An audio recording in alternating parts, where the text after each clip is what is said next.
পুলিশের দেওয়া প্রমাণাদি ও আসামি আব্বাসের দেওয়া স্বীকারোক্তিতে প্রমাণিত হয় যে মরহুমা কথা ইসলামকে খুন তার স্বামী হৃদয় আহমেদ করেননি, খুন করেছেন তারই পিতা আব্বাস মিয়া। সুতরাং এই আদালত হৃদয় আহমেদকে সম্পূর্ণভাবে খালাস দিয়ে আব্বাস মিয়া ও তার সহযোগী জাকিরকে বাংলাদেশ দণ্ডবিধি ৩০৪ ধারা মোতাবেক ফাঁসিতে ঝুলিয়ে মৃত্যুদণ্ডে দণ্ডিত করার আদেশ প্রদান করছে।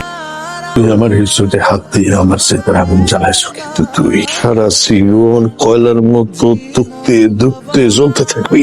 এই আমার তোর একটা ব্রেকিং নিউজ দেই, ওই ফকির নির্পলার কাছে আমি হাইরা যাব না। আব্বা, আমি কথা দিতেছি, আমি কোনোদিন আপনার পথে কাটা হয়ে আসবো না। হৃদয়, এই খুশির সংবাদ সবার আগে তোমারে শোনাইতে চাই। আমার পেটে হৃদয়ের সন্তান, হৃদয়ের এই পৃথিবীতে মা বাবা কেউ নাই, একমাত্র আমি ছাড়া। জাকির, আব্বা, আমি সন্তানটা পৃথিবীতে আনতে চাই। আব্বা, তোর পেটে তোর সন্তান, আমার যে তারও বারে নিজের মাইয়ের কথা বইলা গিয়া তোর সন্তান আমি খুন করছি।